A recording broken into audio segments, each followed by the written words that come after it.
started tonight, we're going to start a new series. And this series that we're beginning tonight is a little bit unusual. In fact, the book that we're looking at is a little unusual. In fact, I'm going to give you an example of just sort of the unusual nature of this and where we're going to discover some things that we wouldn't expect. Has anybody, you ever lost your keys? Anyone ever lost your keys before? Raise your hand if you lost your keys. Yeah, some of you have apparently lost your keys more than once. Or a lot, so we won't ask very many questions. How many of you, your keys went missing and you still refuse to admit that it was your fault?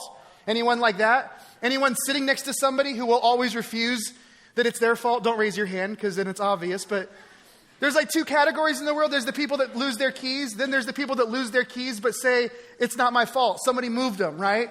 In either case, what I'm about to share with you makes sense either way. Whether you misplaced your keys yourself or somebody mysteriously carried them off on angel's wings, you have all had this experience where you usually discover that your keys are missing when it's time to go somewhere, right? Like when it's time, like you're in a hurry, you're heading out the door and you go, where's my keys? And you can't find them anywhere. And there's always this panic that sets in and you start searching, right? You start scrambling, you're lifting papers, you're moving stuff, you're doing all these things. That's when people in your life usually come up to you and they say some of the dumbest things ever, right? They always ask this question, where was the last place you had them? Well, if I knew the answer to that question, they wouldn't be lost, right? Like if I knew the last place I had them. But you entertain that, right? Whenever you've lost your keys, you're desperate. And so you start going, okay, yeah, when was the last time I had my keys? And you're like, well, I had them like 12 hours ago.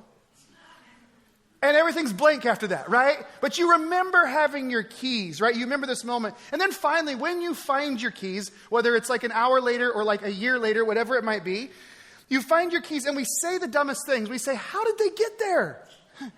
You put them there. That's how they got there. That was you that did that, right? Or like there's this other line that I'll say something like, I never expected my keys to be there. Oh yeah, because if I did expect them to be there, they wouldn't be lost, right? I also love this when people always say, man, my keys were the last place I looked.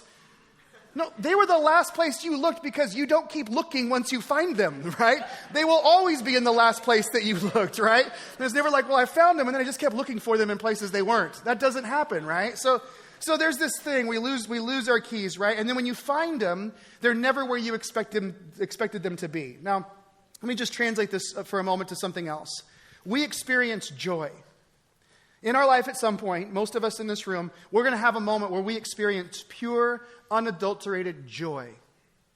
There'll be something that rises up inside of us. There'll be this happiness. There'll be this deep sense of satisfaction. Most of us in this room, we're going to have moments, we've maybe had the moment, when we experience peace. When there is a serenity that falls over our lives, there is a calmness in our soul, there is this peace that we encounter at some point in our life. Most of us in this room, we will have a moment at some point when we have a deep sense of meaning. Like all of a sudden we become very aware, this is why I'm on the planet. Like there'll be a moment where you're doing something, you're engaged in something, you're thinking something, and you go, I was made for this. Like this was it. And then life happens. Like stuff starts to take place in life and there's chaos and there's busyness and there's all sorts of tragedies and there's circumstances. And at some point what happens is you kind of lose hold of that joy. You lose hold of that peace. At some place the meaning just sort of slips off the edges of the map. And then you start asking yourself, well, where did it go? Like I've lost joy, I've lost peace, and I've lost meaning. Where am I going to find it? And now you're in the thick of life. And what you conclude is this: where was the last place I saw it? Where was the last place I had joy? Where was the last place that I had peace or meaning? And so then we go running back to that and we try to reconstruct it, right? Well, I remember the last time I was happy, there were these elements. And the last time I felt peace, there were these things going on. And so we try to recreate this sense that we might be able to reproduce this. And yet life and all of its complication just sort of keeps these things at bay. And then at some point, what we find ourselves asking is this: will I ever experience that kind of joy again? Life gets so complicated and it gets so messed up. Eventually we say, will I ever experience that kind of peace again? Will I ever have a sense in my life? Will it ever return to me where I wake up in the morning and I go, this is why I'm here. This is why I'm on this planet. Will that ever happen? And let me just tell you this. That moment is where the book that we're looking at and the series that we're in, that is when all of this becomes relevant, when we begin to wrestle with this, where can I find this thing that I've lost? And so tonight we're beginning this series that's about joy, and it's about peace, and it's about purpose. And I believe that when we're done, not just with the series, but I think tonight, when we're done tonight, it's going to be like finding your keys in the last place you expected. You're going to see some things tonight. If you've lost joy, you've lost peace, if you've lost purpose, you're going to see some things and you're going to discover them in a place you never expected to. So, with that, if you have your Bibles, I want you to turn to, whether digital, leather-bound, scroll, whatever you brought with you tonight, turn to the Old Testament book of Ecclesiastes. We're going to look for the next several weeks at the book of Ecclesiastes. And since this is such an unusual book, I'm actually going to begin this in kind of an unusual way, something we don't normally do. But I want us to start tonight just by reading it. We're going to read the first 2 chapters, and then I'm going to start unpacking it and talking about this together. But first, I just want to kind of read it as it kind of sits in front of us, as it's delivered to us. You guys ready for that? All right, here we go. Words are on the screen if you don't have it. Ecclesiastes chapter 1, verse 1 says this. The words of the teacher, son of David, king in Jerusalem. Meaningless, meaningless, says the teacher. Utterly meaningless. Everything is meaningless. What do people gain from all their labors at which they toil under the sun? Generations come and generations go, but the earth remains forever. The sun rises and the sun sets, and it hurries back to where it rises. The wind blows to the south and turns to the north. Round and round it goes, ever returning on its course. All streams flow into the sea, yet the sea is never full. To the place the streams come from, there they return again. All things are wearisome, more than one can say. The eye never has enough of seeing, nor the ear its fill of hearing. What has been will be again, and what has been done will be done again. There is nothing new under the sun. Is there anything of which one can say, look, it's something new? It was already here long ago. It was here before our time.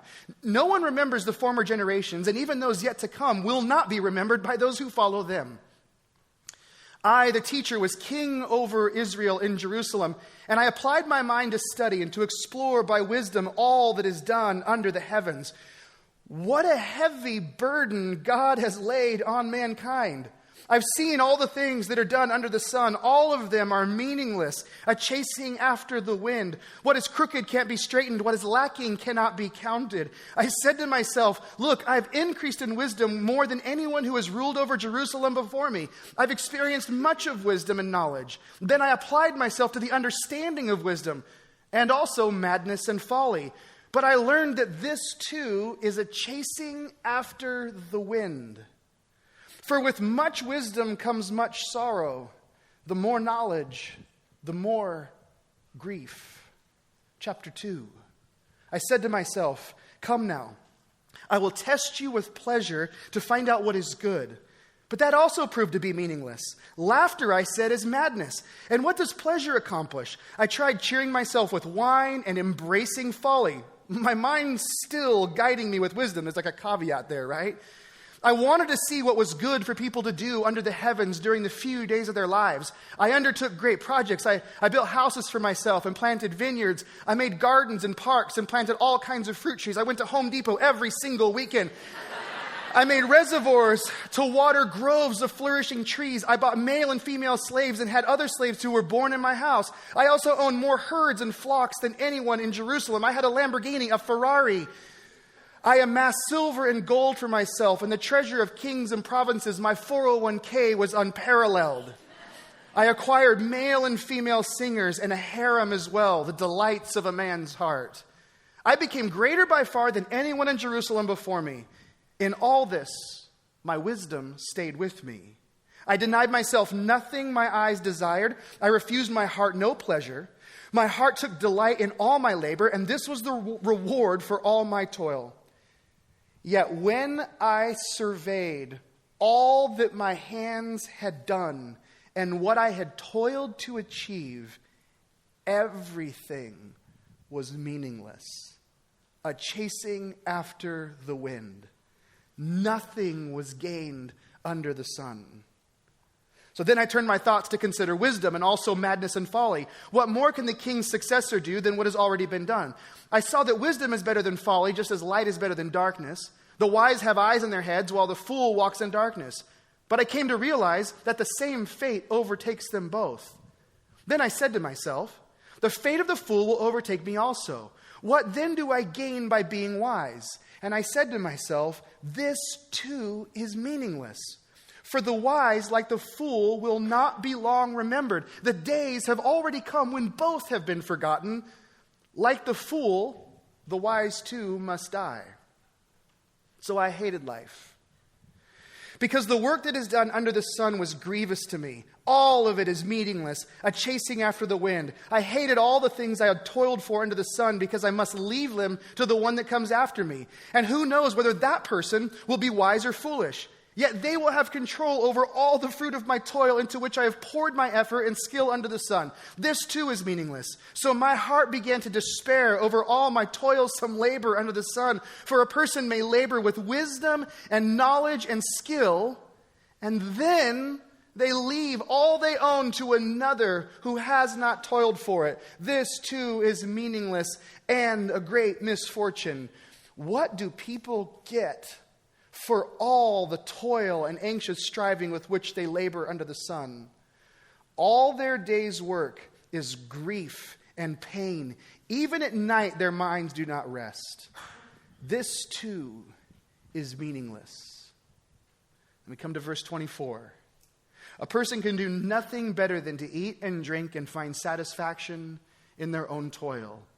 This too I see is from the hand of God. For without him, who can eat or find enjoyment?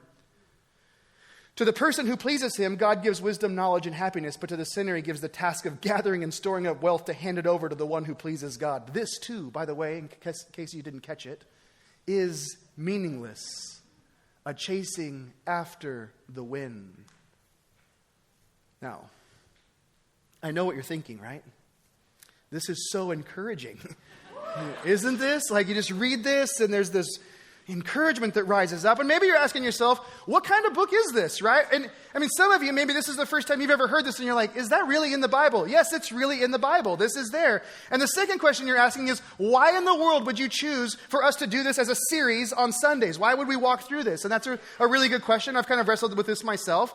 I know that there's a lot of questions, but the big question is, what is going on here? What is going on in this? What is this story of Ecclesiastes really getting at? What is this teacher actually telling us? We obviously know that he's not trying to write the feel-good book of the year, right? We're not going to win any awards for, I just felt warm and fuzzy after that one, right?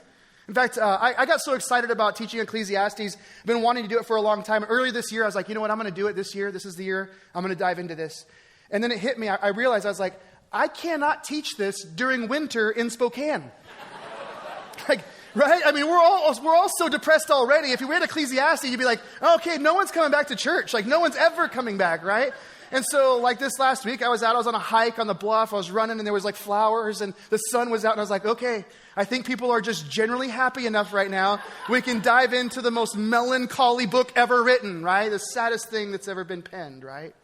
Now, all jokes aside, remember the keys that we lost. Remember the peace. You remember the joy, remember the purpose, remember the meaning.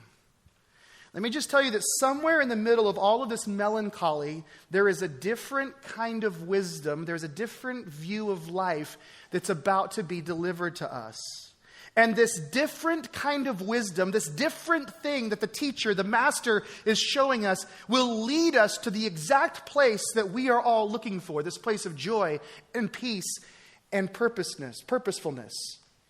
But at the same time, there's this disorienting nature of it, right? There's all these things that are happening that sort of set you back and it disorients you. For example, did you happen to notice that there was one word repeated over and over again? What was it?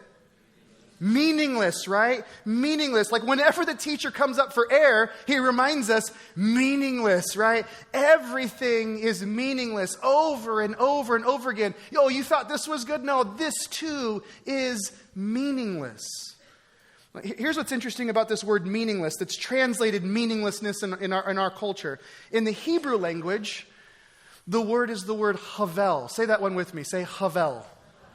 And try not to huck a loogie on the person next to you. It's just havel, right? You got a little something there. Good job. I like that. Now, havel in the Hebrew language, when it's translated, it literally means mist. So Havel is that. It's mist. It's breath. It's vapor. There's no substance to it, right? You can see it, you know it's there, but you can't really wrap your arms around it. You can't really touch it. You can kind of feel it for a moment, but then it's gone, right? So what the author is saying is here is the land, Havel. The houses, Havel. The wealth, your 401k, Havel. Your retirement, Havel, right? The cars, Havel. Right? All this stuff of life, the planting of vineyards, the going to Home Depot, Havel. Your sprinkler system, Havel, right? It's just all mist, right? Having your stuff together, right? Even education, learning, and wisdom. He's like, Havel. Your body, Havel. It is mist. It's a vapor. And so he starts this way because he wants us to see the more you understand this, the more you lean into this, the more you begin to recognize that all of this stuff is just vapor and mist, the more you will begin to gain what he's trying to give us. The more you'll start to receive what he's offering us. It is all vapor, according to the teacher. Now, we have this word meaningless. Then we have another phrase that gets repeated also over and over again. Maybe you notice this one. We have this under the sun or under the heavens. Did anyone notice that? He kept saying all this toil under the heavens, all the things under the sun. Is there anything new under the sun? And you start to wonder, is this some weird version of a Disney movie? Under this? No, just kidding. Didn't do that in any other service today, but I've been dying to all day, just so you know. Under the sun, what does this mean? Well, what he's talking about, he's using this phrase and he's describing something very basic. What he's using this word for is, or this phrase for, is to describe the totality of life. Everything that happens in your life from the moment that you're born and you take your first breath until the final moment when you take your last breath and you're buried into the earth. That is under the sun. That is under the heavens. It is all of life. It is everything that you do. It is everything that you put your hand to. It's all the stuff that we organize, all the stuff that we administrate. It's all the stuff that we do all the days of our life. It's what we work at. It's what we labor at. It's how we pay the bills. All of this stuff is everything that is under the heavens. And the idea that I want you to understand, it is all that is of the created. It is the realm of the created. It is the realm of what we create. So the master teacher uses this phrase and he says, in the realm of the created, I'm talking about everything that we do. It is all the stuff we do. There's the realm of the created. There's also, by the way, the realm of the uncreated. And we're going to get to that in a few minutes. But in this realm of the created, it's everything. Now, why is it important that he's including everything in this conversation? Some people look at the book of Ecclesiastes, and the conclusion that they draw is that this is a wisdom book. That in ancient literature, there are different genres of literature. And in ancient literature, some people would look at a book like Ecclesiastes, and they would say, well, this is ancient wisdom literature. The Bible, by the way, has other books that are wisdom literature. For example, the book of Proverbs is wisdom literature. There's other ancient writings that are wisdom literature. And wisdom literature follows a particular pattern. It usually follows a certain form. And what I mean by that is that there are usually two different paths that are being offered you. In wisdom literature, you have two different ideas, two different ways that are polar opposites, and they're being contrasted with each other. So, for example, in the Proverbs, you have all of these examples of the wise and the foolish. And you read in the Proverbs and it says, well, the wise man does this thing, and the foolish man does that thing. And the wise man gets this result, and the foolish man gets that result. It's like a mathematical equation. The wise does wise things, and he gets wise results, and the foolish does foolish things, and he gets foolish results. Are you with me so far? That's how traditional wisdom literature works. So most of us, the way we understand this is this. We translate this to our life, and we go, okay, if I choose the wise thing, that will set me on the wise path, and I will get the wise outcome. Right? But if I choose the foolish path, then I'm going to get the foolish outcome. If I choose A, I'm going to get more of A, and if I choose B, I'm going to get more of B. That's the way we think of this. That's the way we understand this. Now, let me explain something that is massively important as it relates to Ecclesiastes. That is not what is happening in Ecclesiastes. This is not two categories, and if you choose A, you get A, and if you choose B, you get B. Like if you play by the rules, there's this predictable outcome. That is not what's happening here. The book of Ecclesiastes is not wisdom literature as we understand wisdom literature. It's something different. It's something beyond. It is something other. And here's why I say this. Because the book of Ecclesiastes, remember, under the heavens includes everything, which means that this book is written for everyone who did the right thing, who showed up and worked hard, who walked the right path, who made the wise choice, and somehow at the end of their day, they didn't get what they expected. The book of Ecclesiastes is written for everybody who gave it their best shot, who did the right choice, and they still got hosed. They still got cheated. They still got betrayed. They still look and they go, what did I do? I thought I made all the right choices. I thought I did all the right things. And this is what I get. That is who Ecclesiastes is written for. The writer is talking about everything under the sun. And what he's doing is he's challenging this notion that life can somehow be boiled down into these two simple categories. Like there's just A and B, and you just choose A, you get A, you choose B, and you get B. Many of us, we already know that isn't true. I mean, how many of us, don't raise your hands, but how many of us, we played by the rules, and we chose A, and we wound up with B, and it creates this crisis. See, the teacher, he's taking us into brand new territory in what it means to be human and how to understand this world. This idea of, we'll just be wise, just make wise choices. The writer says, oh, the wise and the foolish, guess what? The same fate awaits them both. In fact, at one point, he literally says, you can make all the right moves, you can make all the right choices, you can go in the right direction, you can eat healthy, you can eat clean, you can exercise every day, and somehow there's that guy down the street that never exercises, and he outweighs you by 55 pounds, and he's going to outlive you by 10 years. So the wise and the foolish, you both end up in the same place, and sometimes you even lose as the wise person. And somewhere in the middle of this, we have this moment of realizing this universe that we live in, it is not as black and white as we have made it out to be. It is not as simplistic as the ancient wisdom has laid out. Sometimes you get B when you choose A, and sometimes you get A when you choose B. This world is not as dualistic. It's way more gray than we ever imagined. And this realization begins to emerge that we live in a mysterious universe, don't we? The results can be unpredictable. And when that happens, then what? Then what? That's what the writer of Ecclesiastes is introducing us to. This is a wisdom that is beyond wisdom. This is like the next layer of wisdom. This is a mature wisdom. This is a wisdom that is seasoned with life. This is something else.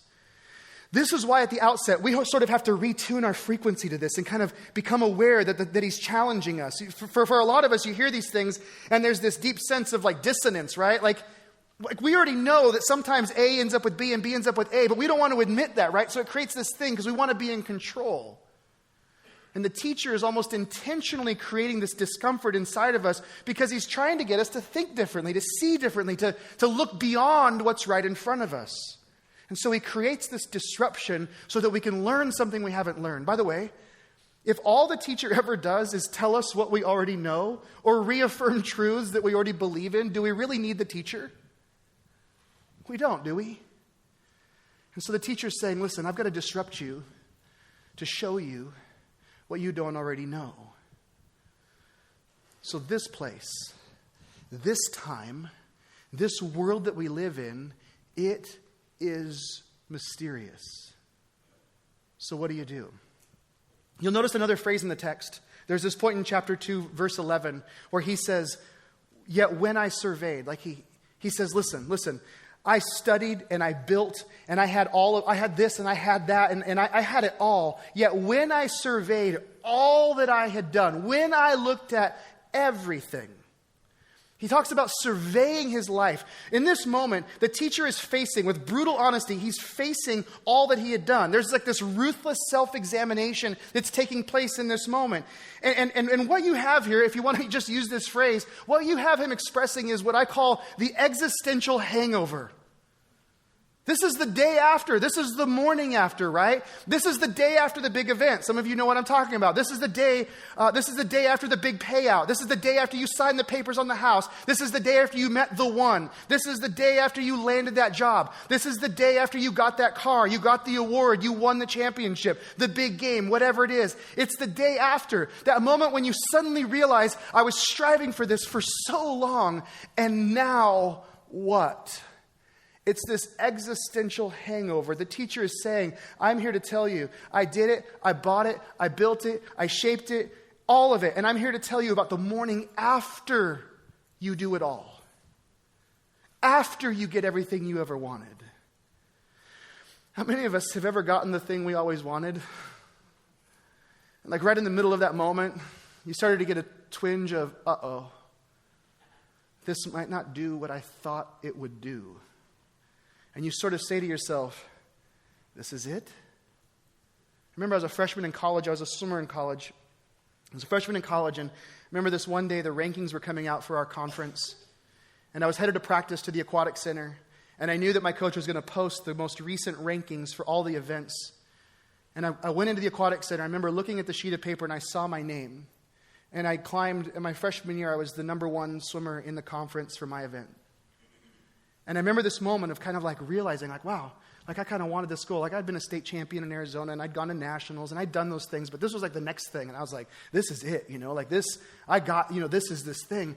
And so I remember that moment thinking, wow, I kind of hit it a little earlier than I thought. I thought I'd wait till my junior year maybe, right? And so then I went into practice. And by the way, swimming is if you are like someone in an existential crisis, swimming is the worst sport in the world. Because you just get in the pool, and you just go back and forth, and you stare at the bottom for hours, right? And so I get in the pool and I start swimming. And let me just tell you, this was the beginning of a significant shift in my life. Because I remember swimming back and forth, and I just kept asking myself, is this it?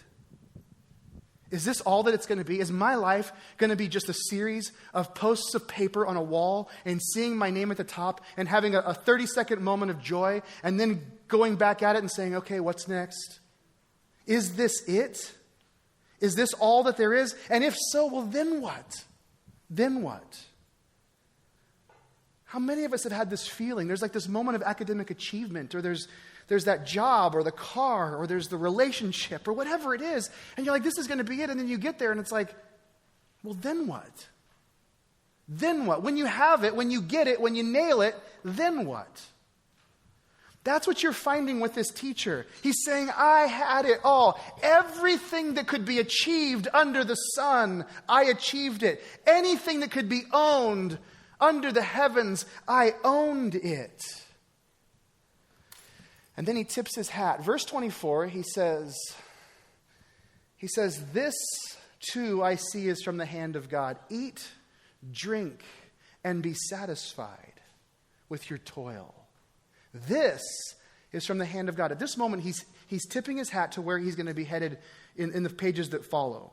By the way, let me just tell you that when the teacher uses the term God, when he talks about God, he's talking about that which is uncreated. If everything under the heavens is that which is created, when he uses God, he's talking about that which is uncreated. God has no beginning and God has no end. With God, there is no havel. In this realm, we have plenty of havel. We have plenty of vapor, right? The houses, the cars, the education, all the stuff, right? We have the mist.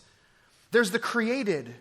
And then what you find lingering on the edges of these teachers' words is this word God and this very faint awareness that he's about to deliver a gift to us.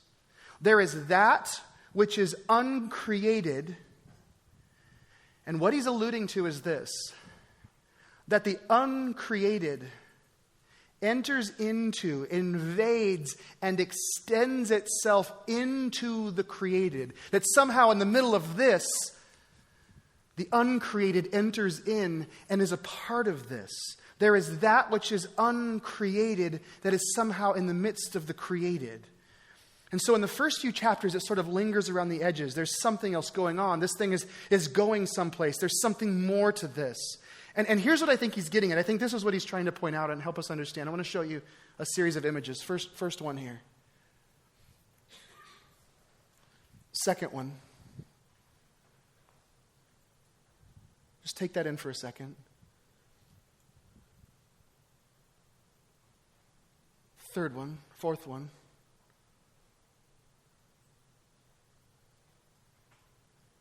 Do you know what all of these pictures have in common? All of these people have just been rescued.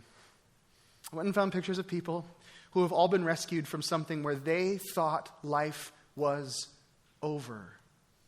And we see them hugging their rescuers. We see them embracing a spouse. We see them taking in the love of a loved one in this moment. Let me ask you, in this moment, when you see them embracing this person, you see them hugging, are they thinking to themselves, I hope somebody mowed the lawn while I was gone? They're not, are they? They're not asking questions like, hey, is there a new Netflix series that I can binge watch? Hey, how'd the market, I know I was like in a cave for 65 days. How'd the markets do? Because I'm getting close to retirement. Is my 401k, did we do okay No. In that moment, when somebody's rescued and they have faced the possibility of losing their life, there is crystal clear clarity about what matters, isn't there? There's this sense, this deep sense of what really matters.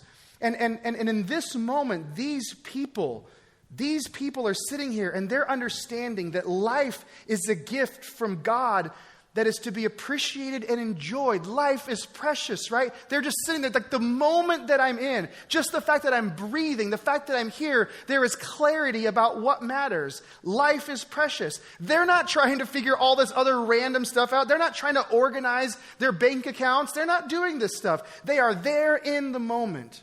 There is this pure, unadulterated, unfiltered awareness that life, just life, is a gift that's to be appreciated and enjoyed.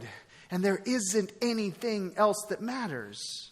And when you have a moment like that, when you encounter something like that, now you have a way of understanding this. You see this for what it is.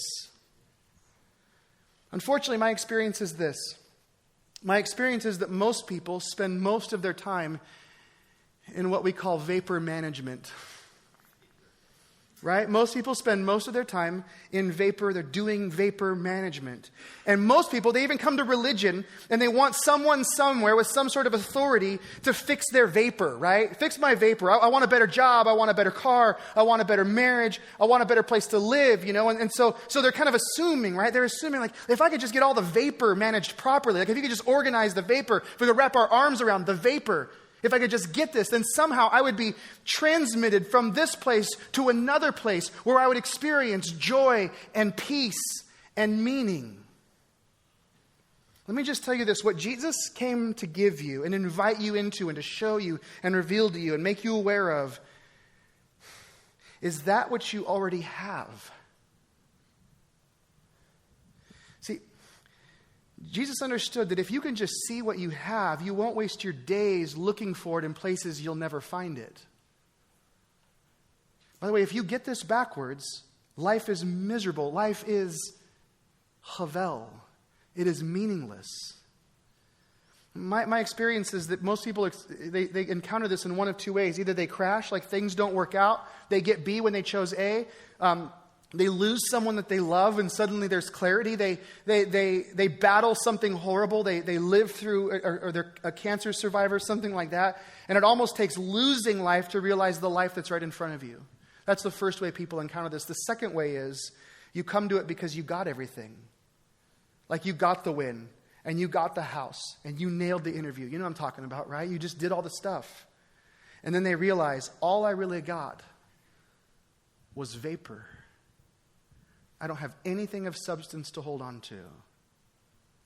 That's why I think Jesus' words, when he says to his disciples, he says, seek first the kingdom of God, and all these things will be added to you. He's giving us a brand new perspective and a new way to move through our days. For a lot of people, they hear that. Well, seek first the kingdom, and they go, well, that means you got to go do stuff, right? That means you got to exert yourself. That sounds like a bunch of energy. We got to go seeking. We got to go doing things, right? They think that seeking first is about getting stuff done. But let me just present to you this idea that when Jesus says, seek first the kingdom, and all these other things will be added to you, I think what he's saying is this: set your heart towards this kind of awareness. Open your eyes to what's really real, and then you will be able to properly deal with the vapor. You'll understand it, you'll see it, you'll know where it sits in life, you'll understand its level of importance or lack of importance. And when that happens, you become the kind of person that is deeply and intuitively aware of the precious gift that life is. You become a different level of aware. You move through your days. There is a joy, there is a peace, right? Like when that connects, when that clicks, you tap into something. You tap into the realm of the uncreated. Let me just tell you, joy and peace and purpose, they are not found in the vapor. Are you with me? They are found in the uncreated. Which leads me to one final thought. Here it is. If I could just, then I'd be, is a lie. If I could just, then I would be, is a lie. That's a lie. It is a lie. That is the lie of the vapor. If I could just, and you fill in the blank and you come up with all these categories. If I just did this, if I just did that, then I would be, and you say, then things would be better. Then it would be okay. If I could just, then I would be. That is a lie.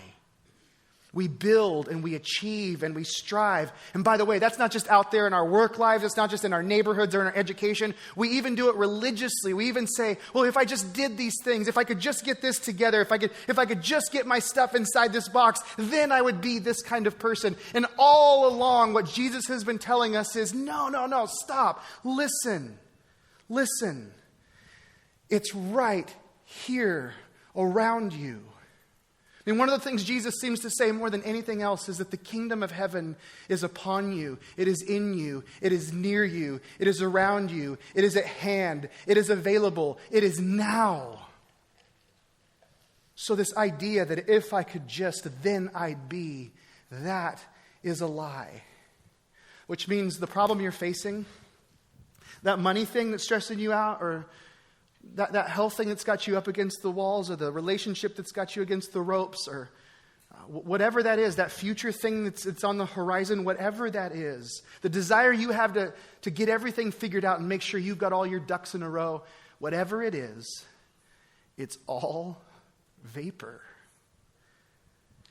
And the message that the writer of Ecclesiastes is beginning to tell us, the message that Jesus is screaming loud and clear to all of us is this: you don't have to live this way. You don't have to live as a slave to the vapor. You don't have to measure your life and your existence against the quality of your vapor. You have life, and your invitation is being extended to experience and enter into the uncreated in the middle of the created. And that is a beautiful thing. Amen? Amen. Would you guys stand with me?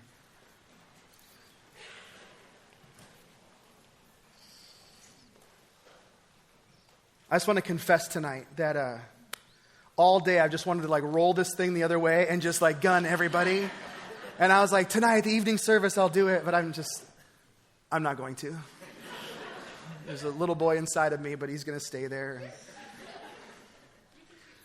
I was thinking about it. Thank you. Oh, not enough. There we go. Now I got you. All right. So, with that, may you see the vapor for what it is. And may you experience the wisdom that is beyond wisdom. And may you seek first the kingdom of heaven, and let all that other stuff take care of itself. Amen? Amen. Love you guys so much. Thanks for hanging with us tonight. See you guys next Sunday as we continue on. See you later.